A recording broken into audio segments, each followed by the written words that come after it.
Will be up near 60 degrees for an expected high on Thursday. Currently, we're at 52 degrees in downtown Clarksville. With a look at traffic, here's John Michaels. Good morning. Traffic around the city and the county is moving along this Tuesday morning. Not bad at the moment.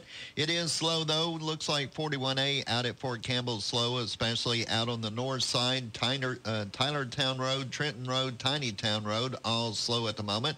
41A, same goes slow with all the construction in that area. Looks like 48 and 13 if you're coming into the city from the county. Not bad, but it is still slow out by Montgomery Central. 79 St. Bethlehem, not too bad at the moment. Rossview Road is very slow, especially out by the interstate, and the MLK 76 Connector Parkway looking good at the moment. Now, if you are headed to Nashville, 24 looks good all the way into the Music City. Let's check in with Commander Chuck and see what lies ahead when you get there.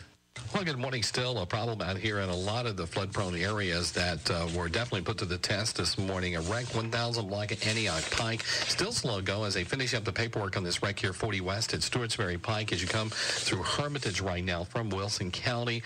It's some more rubbernecking than anything. Traffic's just really busy out here. You're going to have to give yourself extra time. Prince's Hot Chicken is the best and original hot chicken in Middle Tennessee. For lunch or dinner, try their location 5814 Nolensville Pike. I'm Commander Chuck. You're on time traffic. That's been a look at your traffic and weather together and the latest national news this morning, all brought to you by Heritage Bank here on the Big 1400 WJZM. It is 8:08, and that means it's time for hour number 2 of Good Morning Clarksville. Good morning, Chuck Edwards. Good morning, John Michaels. Good morning, Mayor McMillan. Good morning. It is Tuesday with the mayor, Mayor Kim McMillan. City of Clarksville is in the studio, and we're going to talk with her. We got a lot to talk about this morning. We do. As we get busy. You do. With the Tuesday with the mayor. Yeah. Well, you can chime in. I've got to move my microphone around. You're going to have to move your microphone. Yeah, so I can get the camera zoom. Okay. All right. That's Listen, fine. I want John Michaels to participate in this. That's right. We want him to be a part of it. That's right. The Big 1400 with the Four Tops on WJZM Radio.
1400 WJZM Radio. What's wrong with the temperature? We're going backwards. It's now 51 degrees, expecting a high of 58. Maybe a stray shower, some fog this morning as we get started. Overnight low of 44. And for Tuesday, expect a high of around 54 degrees. 51 degrees right now. We still got a Vol Network, not the Vol Network notebook, Sports Now update brought to you by Fox's with Justin Swallows coming up at 8:20. But this is Tuesday with the mayor, and we welcome Mayor Kim McMillan to the studios again. Good morning. Good morning. How you doing? So you've been busy. You've been traveling around. I have been busy. Yeah. I have been busy. Spent the weekend traveling. Yeah. Actually, I was going to a conference, but I felt like I spent most of the time on the plane. But, you know, that sometimes happens when that does happen. You have to travel. Yeah, it's that feeling. But congratulations. You were telling me that this is Women in Leadership.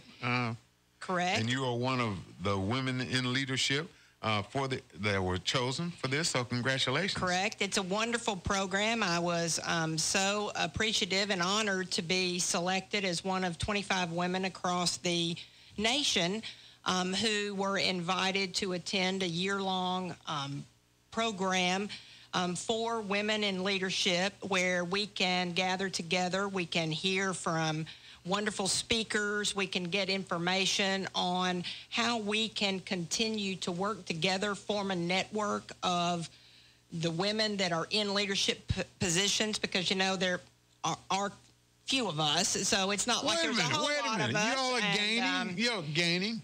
You're seeing women more and more in a lot of jobs that used to be specifically for men. But what we like to say, and I've always said as a woman, that, you know, I don't want people to vote for me just because I'm a woman. I want people to vote for me or support me because I'm the best person for the job, because I can get the job done, because I have the tools that are needed in order to get things accomplished. And that's why I think women, you know, want to be in leadership roles. And so it's fewer and fewer of us, but it's increasing. So our numbers are rising. We now have in this particular group, this is the class of 2018, but this program started a couple of years ago, and now there are 100 women who have come together as part of this year-long class. And I always want to say that the event and all of the expenses have been fully paid for by governing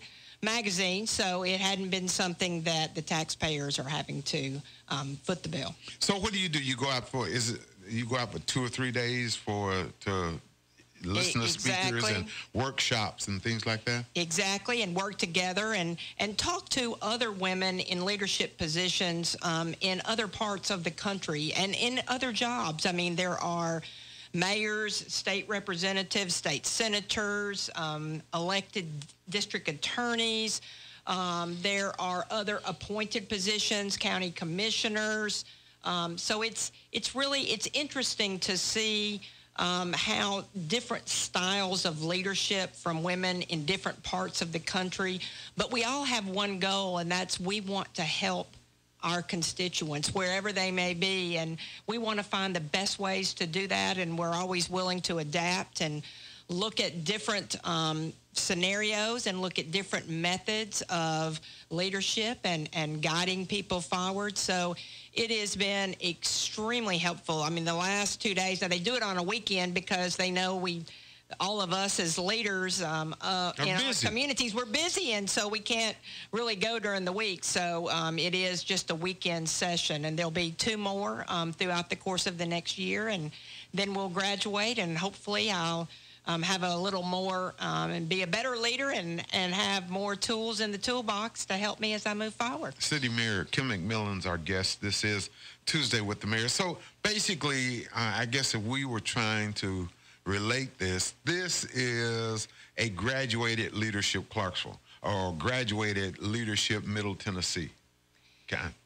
It's similar, and you know, I am a graduate of Leadership Clarksville. And, you know, I was in the inaugural class of Leadership Middle Tennessee. Jack Turner and I actually were part of the very first class of Leadership Middle Tennessee. And then I also I'm a graduate of Leadership Tennessee, which is another leadership program that brings leaders together from all across the state.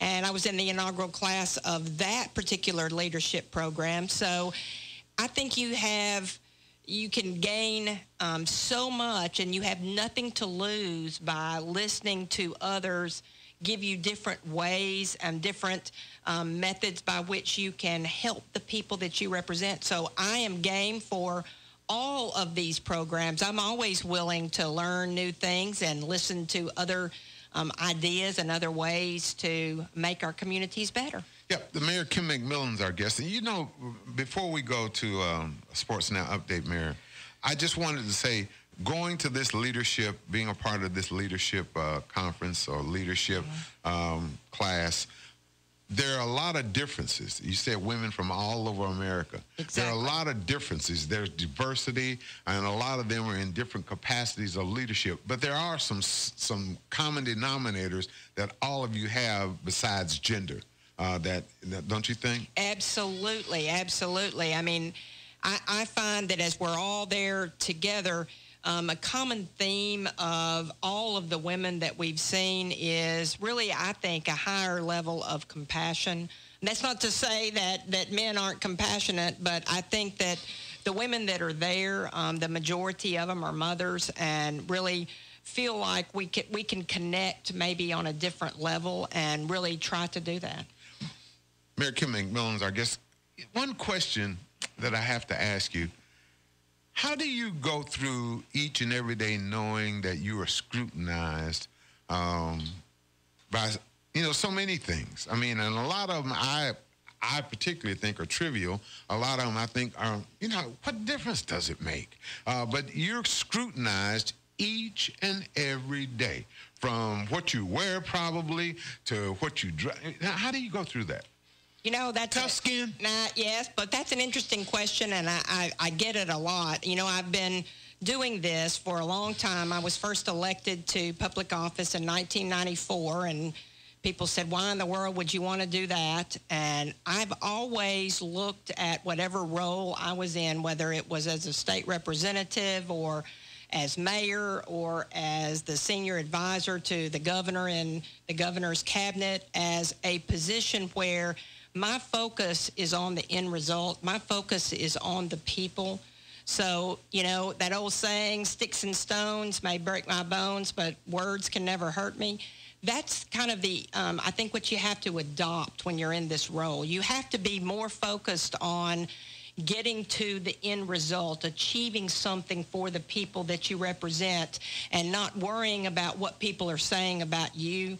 So that's what I've done. I mean, I've had things said about me, to me, that probably written are not. About you. That's right. That are not appropriate. Yeah. But but I just address it in a way that it's nice when people say something about my hairstyle. I say, well, do you like it? I'll tell you who does it. I'll be happy to give you the number of my hairstylist. Or if people ask you about your clothes, you do that. I always just try to address it with, an attitude of it. I'm not going to take offense to it. I'm going to try to help get through it, because ultimately, if I can help even one person in my community through my role as an elected official, then that's what's important. Mayor Kim McMillan's our guest. It is Tuesday with the mayor. We'll talk more about the athletic complex, the United Way. Plus, they're having a regional transit town hall meeting coming up, and we'll talk more about that. We need to take a break, though. It's time now for Sports Now update, brought to you by Fox's Barbecue, Justin Swallows on the Big 1400. This Sports Now update is presented by Fox's Barbecue. They're serving slow smoked premium meats at 521 Heritage Point Drive. Former University of Tennessee tailback Alvin Kamara is off to a red-hot start in his professional career. Kamara, who mostly played a relief role at UT through only 8 games in the NFL, is having one of the best rookie seasons in New Orleans Saints history. With 89 total touches and 652 all-purpose yards, he is, at this point in his career, having the third best inaugural campaign in franchise history, behind only George Rogers, who had 933 all-purpose yards at this point in 1981, and Ricky Williams, who had amassed 675 yards at this point back in 1999. Now over to Austin Peay State University, where their women's volleyball team captured an Ohio Valley Conference regular season title last week and currently boasts an incredible 26-4 overall record. Today, Govs Volleyball has extra reason to celebrate after finding out last night they have landed 3 players on the league's weekly list of top performers. Senior Ashley Slay is the reigning OVC Offensive Player of the Week after recording 35 kills throughout her last 3 outings. Junior Kristen Stucker is for the 9th time in 11 weeks the OVC's top setter, racking up 110 total assists. And for the 2nd time this season, freshman Brooke Moore was honored as the league's newcomer of the week after posting 12 kills through the Governor's last 3 victories. Lastly, today we take you to Knoxville, where the University of Tennessee Lady Vols basketball squad will open up their season in exhibition play tonight against Carson Newman. As they do so, they'll do it with a new Lady Vol legend on the bench. Bridget Gordon played on Pat Summitt's first 2 national title teams in 1997 and 1989, and she has now returned as the Lady Vols' newest assistant coach. From the WJZM Sports Desk, this is Sports Now, and I'm Justin Swallows. Voted the #1 veteran-owned barbecue restaurant in America, Fox's Barbecue is proud to serve the greater Clarksville community. They host the weekly Blues and Barbecue concert every Saturday night from 5 to 7 p.m. Whether you're hungry for chicken, ribs, pulled pork, or brisket, Fox's Barbecue is the right choice. They offer all-you-can-eat selections every Wednesday and Thursday night, as well as catering and delivery. Call them to cater your next event at 931-896-2678. Or better yet, go see them at 521 Heritage Point Drive, just off from Tiny Town Road. The Big 1400, WJZM Radio, where a Sports Now update comes your way at 9:20 this morning. Brought to you by Culver's of Clarksville, home of the Butter Buns. It is Tuesday with the mayor. We're talking with Mayor Kim McMillan. Boy, a lot on the plate today. First of all, the athletic complex. I want to say congratulations. Is that appropriate to say congratulations that you got the vote of approval? Well, I think so. What I hope is, I mean, we still got a long way to go. It's not anywhere near completion, but at least the first big hurdle has been accomplished, and that is we were able to achieve the funding that we need to actually move forward to buy the property, and that's the first and the biggest step, I believe, in making this dream a reality. And it's not just a dream for me, it's really a dream for the community. I mean, I have heard from so many people. I can't tell you the number of people that say to me, when are we going to have an athletic complex? When are we going to have more soccer fields? When are we going to have lacrosse fields? When are we going to have more baseball fields? When are we going to get a baseball team or a baseball stadium? Or when are we going to have an ice hockey arena? When are we going to have those things? And now I'm able to say we're one step closer to making that a reality. But we don't really need 2 ice rinks, do we? I mean, the Clarksville Commons has one. That's not an ice rink. I mean, like a rink. I mean, it's not an ice skating rink? Well, I mean, it's not a rink like a competition rink where you could go and have you can't play hockey on that. Oh, okay. I'm saying. Yeah. So the one downtown is really one like you see in the movies where they're walking around holding hands with gloves on and they're skating. Yeah, I guess. Yeah. I mean, I don't know about it because I haven't. I mean, the city's not a part of that project, so I'm not sure exactly what it is. But I know it's not something. It's not an indoor. It's not a facility where you could come and play ice hockey. I know. So are you saying this will be indoors? Oh yeah. Well, I mean, we're talking about the one you're talking about. Absolutely. That's what the Predators have indicated that they would like to have. I mean, they have them now in. You know, you've got Bridgestone, which is their main home. That's where they play their games. But they now have different ice rinks, you know, or ice-type facilities in different parts of Nashville. They have one in Bellevue.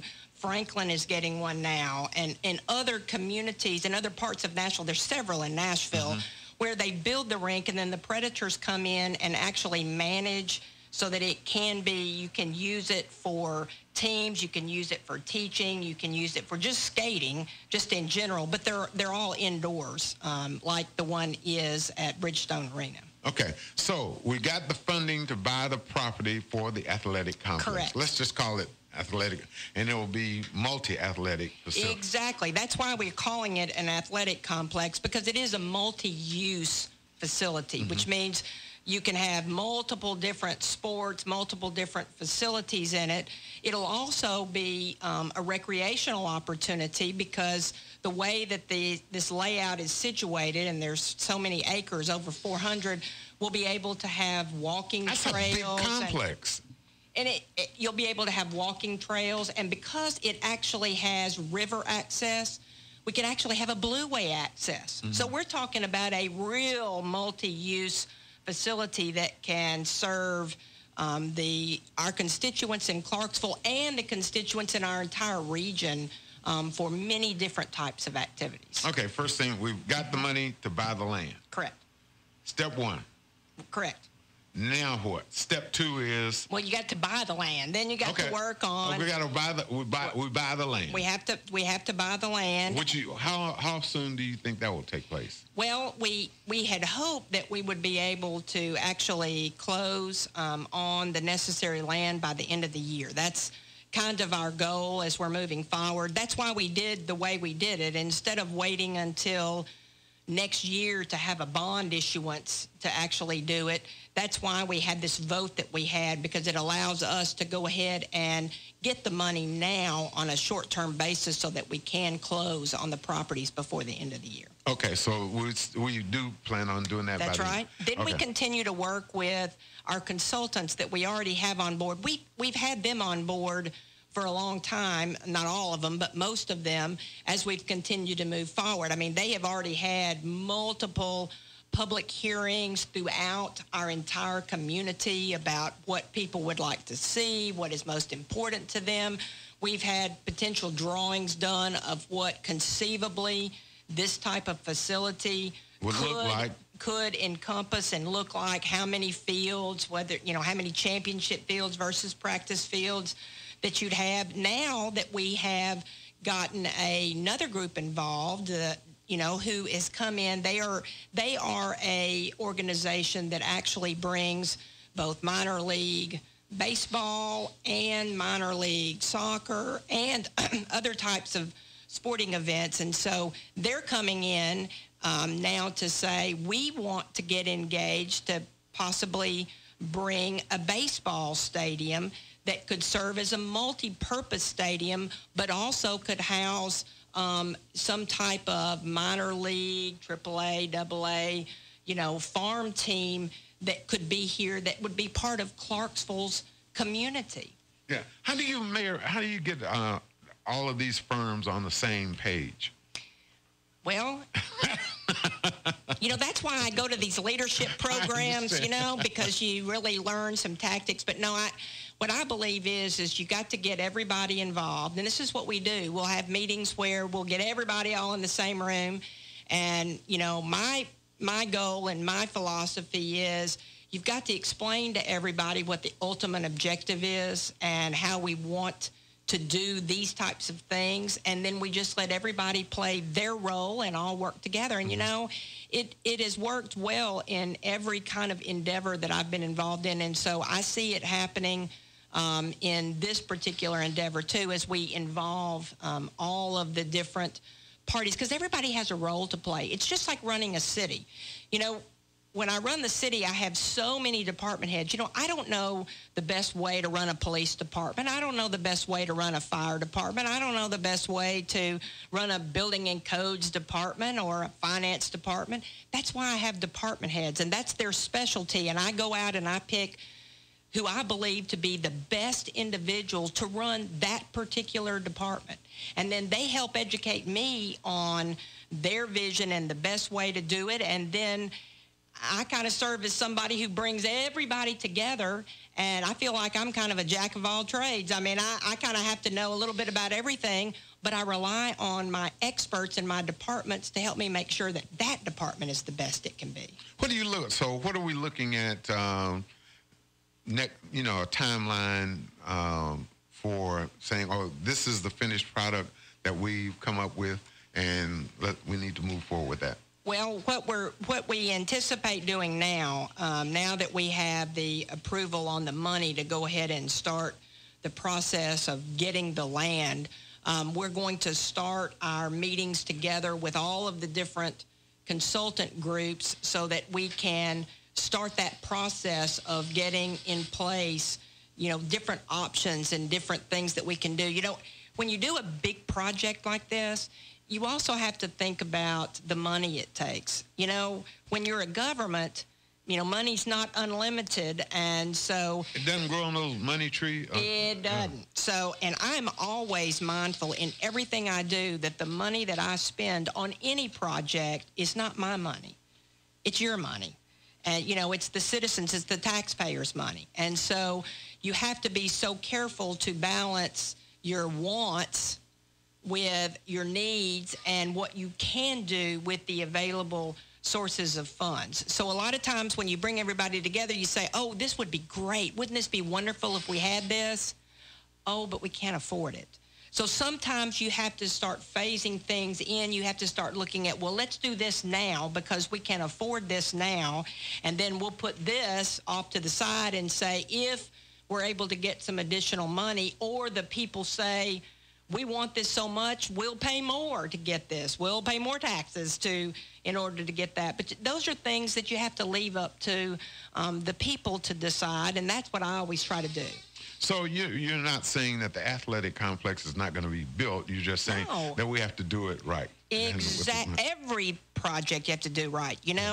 Governor McWhorter, God rest his soul, one of the best governors we ever had of this state, was one of my mentors. And he told me when I first got involved in running for office, he said, Kim, there's one way that you can be successful as a public official. And I said, well, what is it, Governor McWhorter? And he said to me, you have to plan your work and then work your plan. And that's what I've remembered, and I have tried to do that in everything I've done, plan my work. So planning your work is the most important thing initially. Then you got to work your plan. Yeah. Mayor Kim McMillan's our guest. It is Tuesday with the mayor. We're going to talk about the Regional Transit Town Hall meeting coming up this Thursday. We need to take a break, though. We'll be right back. Ever lost or misplaced your debit card? Now, before that happens, download the Card Valet mobile app. With it, you can turn your F&M debit card on and off, establish when, where, and how it is used, and much more. And best of all, it's free from F&M Bank. Member FDIC. Cooking for large groups is exhausting, and it saps the fun out of hosting parties and events. Let your friends at the Lunchbox do the cooking next time with carry-out catering for small family gatherings up to large company outings. Whether you want barbecue and sides, hot dogs and chips, or homemade chili, the Lunchbox has the food for your next party covered. Call them today at 931-802-8227. Or better yet, go sample their extensive menu at 2124 Woodlawn Road. Fresh ingredients become delicious homemade meals at the Lunchbox, Clarksville's new favorite eatery. The Big 1400 is WJZM, Clarksville, Fort Campbell, Hopkinsville. Why settle for less when you can get more at Wyatt Johnson in Clarksville, your winning team in Kentucky and Tennessee. Score and win with Wyatt Johnson GMC Buick, Toyota, Hyundai, Mazda, and Subaru, as well as 3 pre-owned superstores for more selection in minutes versus days, shopping place to place. We are the region's largest GMC Buick dealer, the area's newest Toyota dealer, and home of the Hyundai, Mazda, and Subaru giant. You always get more at your winning team in Kentucky and Tennessee. The Wyatt Johnson Automotive Family in Clarksville. In your time of loss, you need to know someone cares. Since 1916, Neil Tarpley Parchman Funeral Home has been serving the Clarksville area with the kindness and respect you deserve. It's their goal to provide quality, compassionate services to you and your family during this very difficult time. Mike Parchman and his staff genuinely care and provide prearranged plans that accept insurance to help ease your pain in your time of grief. Neil Tarpley Parchman Funeral Home. People who care. A name you can trust. Neil Tarpley Parchman Funeral Home. Madison Street in Clarksville. Clarksville. For real estate services, Byers & Harvey can do it all. Real estate sales, rentals, property management, commercial and residential development. Byers & Harvey is Clarksville's oldest independent real estate company and has given continuous service since 1878. Byers & Harvey have 3 locations to serve you: in North Clarksville, in the heart of downtown, and at Sango. For more information and listings, visit them online at byersandharvey.com. byersandharvey.com. Byers & Harvey, Clarksville's real estate company. Whether it's a car accident, storm damage, or a fire, when the unthinkable happens, it doesn't matter if you saved money in 15 minutes. In this moment, it doesn't matter if your neighbor has the same insurance you do. In this moment, what matters is that your independent insurance agent and the company that stands behind them have you covered. Auto Owners Insurance, the no-problem people. Visit MSC Insurance in Clarksville, Tennessee today. Hi, this is Jamie Shack, partner with MSC Insurance. Visit us online today at mscinsurance.com. Serving Clarksville since 1946. Clarksville Online is where you'll find the latest in Clarksville area news, weather, sports, and current events. Depend on Clarksville Online for crime reports and special events, Fort Campbell news and current events, and the latest financial news. Want sports? Then visit ClarksvilleSportsNetwork.com. Movie listings and weather bulletins? Go to DiscoverClarksville.com. And for all you bikers, visit ClarksvilleMotorcycle.com. You'll find everything you need on the Clarksville Online Digital Network. Clarksville Online. We are Clarksville. The Vic 1400 WJZM Radio. 51 degrees. Expect a high today of 58. Maybe a stray shower. Cloudy tonight, 44 for an overnight low. A lot cooler on Wednesday with a high of only 54 degrees, and Wednesday night down to around 36. You believe that? It's cool. The temperature, fall temperature is here, y'all. That's right. 51 degrees in downtown Clarksville. Is Tuesday with the mayor on the Big 1400. We're talking with Mayor Kim McMillan. So the regional transit town hall meeting is coming up Thursday. And it's being billed as a summit, a town, really what it is a transit summit.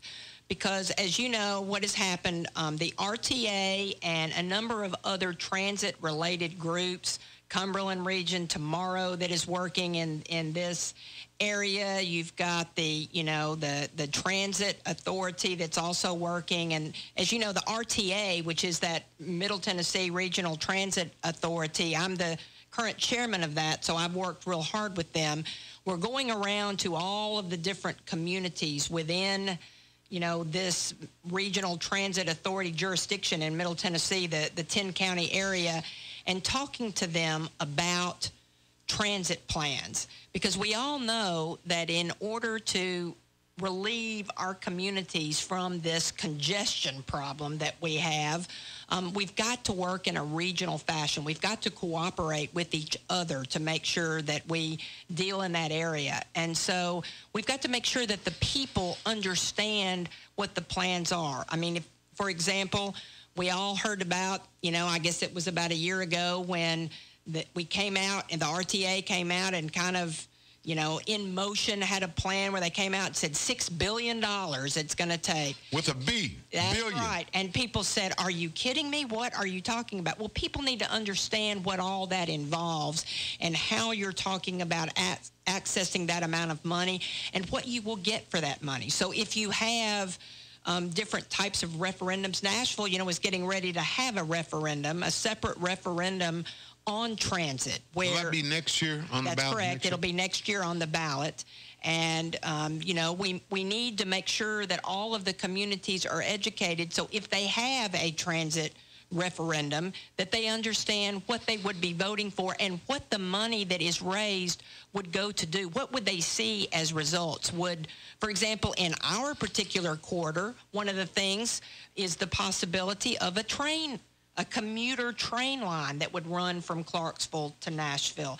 That is so important, I think, to help solve a lot of this problem, because you can't build your way out of problems. You can't just continue to add lanes onto the interstate if you're having problems, but having other alternative methods that you have to get from one place to another, I think, are important. We have a very popular and effective commuter bus line that runs now from Clarksville to Nashville, but adding a commuter rail line to that, I think, is just imperative and so important. And the planning's already underway, and we just want to make sure that people understand what that's about.